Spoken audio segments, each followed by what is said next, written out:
कवि रविंद्रनाथ टैगोर जे 150 जन्म जे सालगिरह ते थिएटर लवर्स कोलकाता शान सां पेश करे रहिया आहिनि हिकु ई धागे में पिरोयल, हिकु सिंधी नाटक जंहिंखे डायरेक्ट करे रही आहे Sangeeta Bapuli.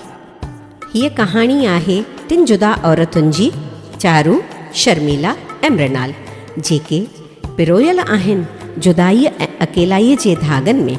Music design Girish Sadhwani, technical director Baidyanath Chakraborty, Sindhi अनुवादक श्रीकांत सदफ, विमी सदारंगानी, संगीता बापुली ऐं गिरीश साधवानी। गीत अर्जन हासिद, विमी सदारंगानी ऐं संगीता बापुली। नाटक कलाकार मोती मेहताणी, रमेश बचानी, दिनेश ईसराणी, गौरव सिंह, रीटा रोहिरा, लवीशा बचानी, बरखा गुलराजानी, सिमरन बीरचंदानी ऐं संगीता बापुली। गायक कलाकार काजल चंदीरामानी ऐं गिरीश साधवानी। आर्तवार 15 जनवरी 2012 शाम जो 6 बजे Ashutosh berth centenary hall, Kolkata.